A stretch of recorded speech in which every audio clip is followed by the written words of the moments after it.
joven camina descalza frente a un hotel de lujo, en una noche fría en la ciudad de Victoria, Canadá. Su nombre es Emma Filipoff. Tenía 26 años, y esa fue la última vez que alguien la vio con vida. En los días anteriores hizo una serie de cosas extrañas. Compró un celular que nunca usó, fue filmada entrando y saliendo varias veces de un edificio como si la estuvieran siguiendo y llamaba a su madre diciendo que quería volver a casa, para luego retractarse. ¿Qué le estaba pasando a Emma? ¿Un brote psicótico? ¿Una fuga planeada? ¿O alguien se aprovechó de su estado mental para hacer algo mucho peor? Emma Filipoff nació el 6 de enero de 1986 en Perth, una pequeña ciudad en la provincia de Ontario, Canadá. Cuando desapareció a los 26 años, el 28 de noviembre de 2012, vivía en Victoria, en la Columbia Británica, a miles de kilómetros de casa. Desde el principio, el caso intrigó a investigadores, familiares y la opinión pública, no solo por la ausencia de pistas concretas, sino también por quién era Emma. Una joven que, a pesar de su apariencia frágil, llevaba consigo un universo complejo y profundamente sensible. Graduada como chef de cocina, pero también involucrada con el arte, la fotografía y la escritura, mantenía diarios personales y un blog que reflejaban su visión introspectiva y creativa del mundo. A menudo era descrita como amable, altruista y con una sensibilidad extrema, del tipo que siente demasiado. Prefería el contacto directo a la vida digital, le tenía aversión a los celulares y evitaba las convenciones sociales, lo que la hacía aún más misteriosa para quienes intentaban comprenderla. Esta combinación de características conformaba el retrato de una joven que parecía vivir al margen de un mundo que no hablaba el mismo idioma que ella. En el otoño de 2011, Emma decidió empezar una nueva vida en Victoria,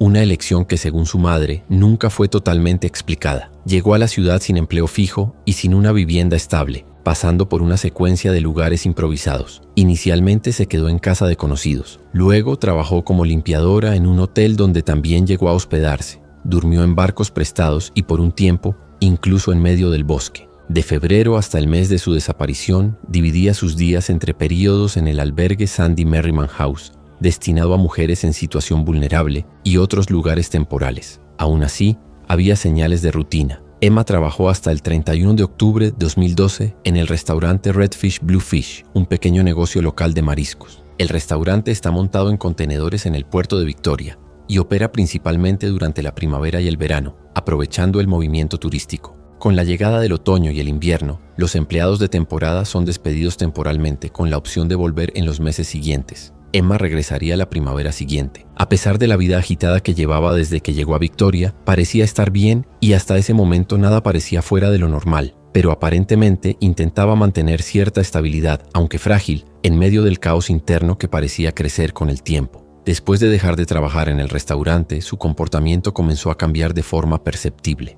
Emma se volvió aún más reservada, sumida en rutinas que incluían dietas extremadamente restrictivas, ayuno intermitente y un consumo excesivo de agua. Desarrolló una conexión intensa con la naturaleza y objetos simbólicos, como hojas, piedras y ramas, que usaba en rituales silenciosos según relatos de amigos cercanos. También se distanciaba cada vez más del contacto social, demostrando una fijación por la espiritualidad y una búsqueda profunda de algún tipo de purificación o transformación personal. Sin el compromiso fijo del trabajo, Emma empezó a dormir en horarios irregulares y a vagar por la ciudad de noche. Empleados del albergue Sandy Merriman y voluntarios relataron que empezó a demostrar un miedo constante a ser seguida, desconfiando incluso de personas cercanas. Algunas de estas situaciones exigieron la intervención de terceros, incluso con sugerencias para un tratamiento médico. Emma parecía estar en una lucha constante con algo que nadie podía entender, como si intentara escapar de algo invisible pero amenazador. Este comportamiento extraño solo fue aumentando y en los últimos días antes de desaparecer, una sucesión de hechos bizarros protagonizados por ella solo trajeron más elementos perturbadores al caso. En los días previos a su desaparición, Emma Filipoff parecía atrapada en un ciclo de indecisión, miedo y creciente confusión mental. Todo comenzó a intensificarse el 21 de noviembre de 2012, cuando contrató un servicio de grúa para transportar su auto, un Mazda MPV rojo, modelo 1993, de la ciudad de Suque a Victoria. Suque es una ciudad que está a 40 kilómetros de Victoria, donde Emma vivía, y hasta hoy no se sabe cómo o por qué su auto terminó allí. El coche fue dejado en un estacionamiento subterráneo del Chateau Victoria Hotel. Días después, en la tarde del 23 de noviembre, 5 días antes de desaparecer, Emma fue captada por las cámaras de seguridad del YMCA, un centro comunitario en el centro de Victoria. El comportamiento captado por las imágenes era extraño. Emma fue registrada por las cámaras entrando, saliendo y volviendo al edificio varias veces, en un ciclo que se repitió por un largo periodo. En algunos momentos parecía verificar la calle con extrema atención, como si estuviera intentando evitar a alguien, o vigilando para asegurarse de que no la estuvieran siguiendo. Las imágenes revelaban a una joven claramente en estado de alerta, como si estuviera huyendo de algo o de alguien, pero a pesar de eso no pidió ayuda ni habló con nadie. En esa misma semana, Emma empezó a llamar varias veces a su madre, Shelly Philippoff, que vivía al otro lado del país. En esas llamadas, Emma siempre era contradictoria. Decía que quería volver a casa en Ontario, dando a entender que estaba lista para regresar. Pero horas después llamaba de nuevo diciendo a su madre que no fuera a buscarla y que no podría volver ahora. Su voz era tensa y parecía perturbada. En su última llamada, el 28 de noviembre de 2012, Emma dijo algo que dejó a Shelly profundamente preocupada. No sé cómo mirarte a los ojos. Estas llamadas, cargadas de ambigüedad emocional, hicieron que Shelly comprara un pasaje inmediatamente para volar a Victoria y encontrar a su hija. Mientras tanto, Emma continuaba circulando por la ciudad, como si la estuvieran siguiendo o en un estado avanzado de paranoia. El mismo día de su última llamada a su madre, alrededor de las 18 horas, Emma fue filmada entrando en la tienda 7-Eleven, una pequeña tienda de conveniencia local. Lo que debería ser una simple compra se convirtió en una señal clara más de que algo no estaba bien. Emma dudó en la entrada, miró repetidamente a la calle y regresó a la tienda varias veces antes de finalmente comprar un celular prepago de aproximadamente $200. Hasta entonces, ella evitaba el uso de teléfonos y justamente en ese momento, en vísperas de su desaparición, decide comprar un aparato nuevo. La compra del celular, que nunca llegó a ser usado, permanece hasta hoy como un detalle rodeado de dudas. ¿Con quién pretendía hablar? ¿La estaban siguiendo o estaba paranoica? Después de salir de la tienda, Emma llamó a un taxi e informó al conductor que quería ir al Aeropuerto Internacional de Victoria. Pero al ser cuestionada si tenía dinero suficiente para cubrir el viaje, ella mostró una tarjeta prepaga y entonces, de forma abrupta, cambió de opinión. Dijo que ya no necesitaba el viaje y bajó del coche antes de que éste siquiera partiera. La escena fue descrita como extraña. El conductor no vio señales claras de confusión mental, pero percibió que ella estaba nerviosa, como si estuviera bajo presión o se sintiera observada. Todo era muy extraño, pero las cosas iban a empeorar. Unas horas después, Emma simplemente desaparecería sin dejar rastro. Después de bajarse del taxi, alrededor de las 19:15 horas, Emma Philippoff fue vista caminando descalza frente al Fairmont Empress Hotel, uno de los lugares más conocidos de la ciudad. La noche del 28 de noviembre de 2012 estaba fría, por lo que llamaba la atención que estuviera caminando descalza. Su comportamiento llamaba la atención. Caminaba lentamente, con los hombros encorvados, pareciendo desorientada y completamente ajena al ambiente a su alrededor. Llevaba ropa ligera para la temperatura de la noche y su mirada divagaba como si buscara algo o a alguien. Emma estaba confusa, más introspectiva de lo habitual y parecía angustiada. La imagen de aquella joven caminando sola en una noche fría llamó la atención de las personas, principalmente de Dennis Quay, un conocido de Emma que la reconoció al pasar frente al hotel. Preocupado por su estado, llamó a la policía y relató que había una mujer con un visible sufrimiento emocional. Él relató a la policía que ella parecía confusa, insegura y fragilizada. La llamada fue recibida como una situación de posible riesgo y una patrulla fue enviada al lugar. Alrededor de las 19:30 horas, 2 policías llegaron al lugar y abordaron a Emma. De acuerdo con los informes oficiales, la conversación entre ella y los agentes duró cerca de 45 minutos. Durante ese tiempo, intentaron evaluar su estado mental y emocional, buscando identificar cualquier señal de que ella representara peligro para sí o para terceros.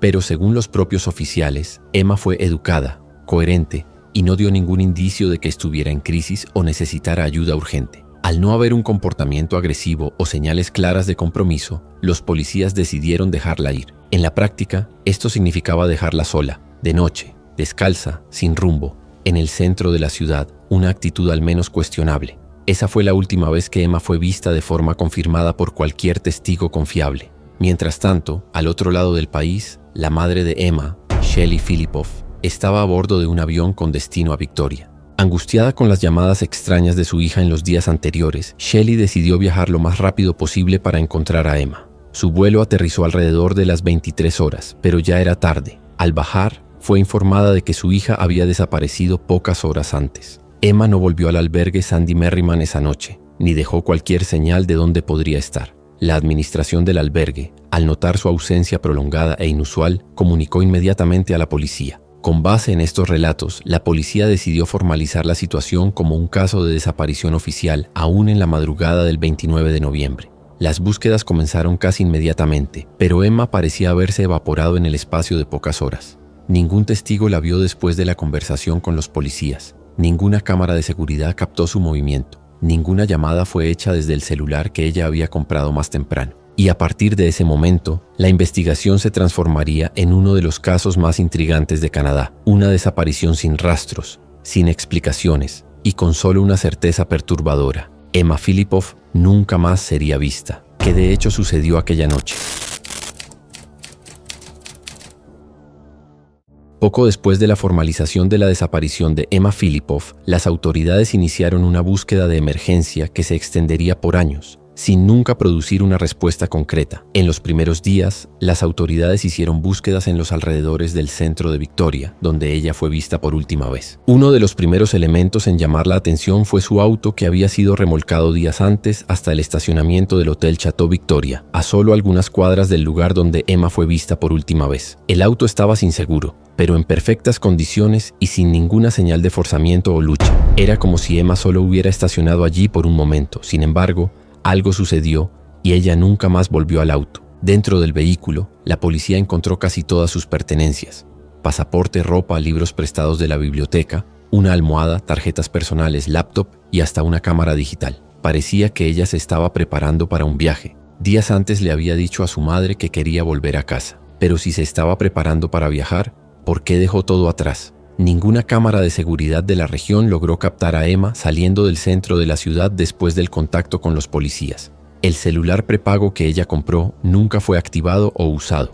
Con el paso de los días, semanas y luego años, cientos de pistas fueron registradas, pero ninguna de ellas llevó a una resolución. La policía confirmó haber seguido más de 200 pistas, muchas provenientes de avistamientos no confirmados, teorías enviadas por anónimos o llamadas hechas por personas que creían haberla visto, pero el caso nunca tuvo un testigo confiable que la haya visto después de las 20 horas del 28 de noviembre de 2012. Con pocas pruebas y sin tener por dónde seguir, la policía consideró el caso como una desaparición sin explicación confirmada. El caso no fue cerrado ni archivado, pero se enfrió. Sin embargo, meses después, una nueva pista llamaría la atención. La tarjeta prepaga que Emma mostró al conductor del taxi fue encontrada, tirada a la orilla de una carretera en un suburbio a cerca de 12 a 15 kilómetros al oeste del centro de Victoria. La persona que la encontró alegó que no sabía de la conexión con el caso y usó la tarjeta para comprar cigarrillos. Esa compra fue rastreada por la policía, que llegó hasta el hombre. Cuando la policía rastreó el uso, no encontró ninguna conexión entre el usuario y Emma y consideró que la tarjeta fue descartada y realmente encontrada por la persona. Pero a pesar de eso, ella no tenía ningún involucramiento con el caso de la desaparición de Emma. En realidad, era la primera vez que la tarjeta era usada después de su desaparición. Aún así, el simple hecho de que la tarjeta haya sido descartada fuera del centro de la ciudad levantó nuevas teorías sobre su posible movimiento aquella noche. La región donde la tarjeta fue encontrada quedaba a cerca de 30 minutos en coche de donde Emma fue vista por última vez. ¿Cómo la tarjeta fue a parar allí? ¿Emma desorientada caminó hasta aquella región o alguien la llevó hasta allá? El hecho es que encontrar la tarjeta en aquella región más aislada y lejos del centro era un elemento extraño más en el misterioso caso de Emma, pero este no sería el último. Años después, el caso volvería a ganar fuerza después de que un hombre extraño entrara en una tienda de Victoria y dijera que conocía a Emma.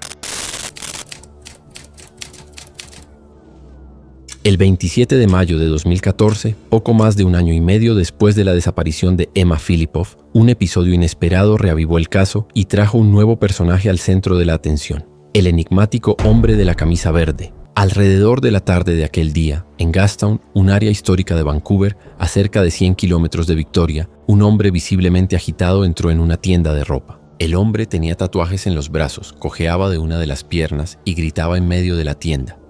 Según testigos, afirmó con convicción que Emma no estaba desaparecida, que ella era su novia y que había huido porque odiaba a sus padres. Antes de que la policía fuera alertada y llegara al lugar, el hombre ya había desaparecido, dejando atrás solo la inquietud de una posible pista nunca explorada a fondo. La tienda poseía cámaras de seguridad y las imágenes fueron entregadas a la policía. Sin embargo, las grabaciones eran de baja calidad y ningún detalle crucial permitió una identificación visual precisa. El video muestra solo una silueta genérica, de difícil reconocimiento, lo que frustró tanto a los investigadores como a la familia. Desde entonces, ese hombre nunca más fue localizado, ni se presentó voluntariamente. Ningún otro avistamiento confirmado fue hecho, y él permanece como una sombra en el centro de una posible revelación crucial. Aún así, el contenido de sus palabras continúa intrigando. ¿De verdad él conocía a Emma? ¿O era solo alguien perturbador? La figura del hombre de la camisa verde se convirtió en uno de los elementos más misteriosos del caso, principalmente porque surgió con afirmaciones audaces y desapareció sin dejar rastros. Durante años, su rostro permaneció fuera del alcance público, y la policía canadiense admitía que no tenía ninguna información concreta sobre su identidad. Pero en 2024, 10 años después del incidente en Gastown, un nuevo impulso investigativo surgió. Con el apoyo del artista forense británico Hugh Morrison, un retrato digital reconstruido de ese hombre fue creado con base en las descripciones de los testigos, en un intento de arrojar luz sobre quién sería esta figura desconocida y por qué se habría involucrado en el caso. Desde la divulgación de la imagen, los llamamientos al público fueron renovados. Shelley, que nunca dejó de buscar a su hija, afirmó públicamente que cree que ese hombre puede ser la pieza que falta para desentrañar el rompecabezas de la desaparición. La policía también respaldó este llamamiento, incentivando a cualquier persona que reconozca el retrato o haya tenido contacto con alguien con las características mencionadas a ponerse en contacto inmediatamente. Para muchos puede haber sido solo un delirio o un intento perturbador de llamar la atención, pero ¿y si él realmente estuviera diciendo la verdad? Entonces Emma Filipov puede estar viva, escondida por voluntad propia, o tal vez por influencia de alguien que la alejó de todos, un brote psicótico o algo más sombrío. ¿Qué realmente le sucedió a Emma aquella noche?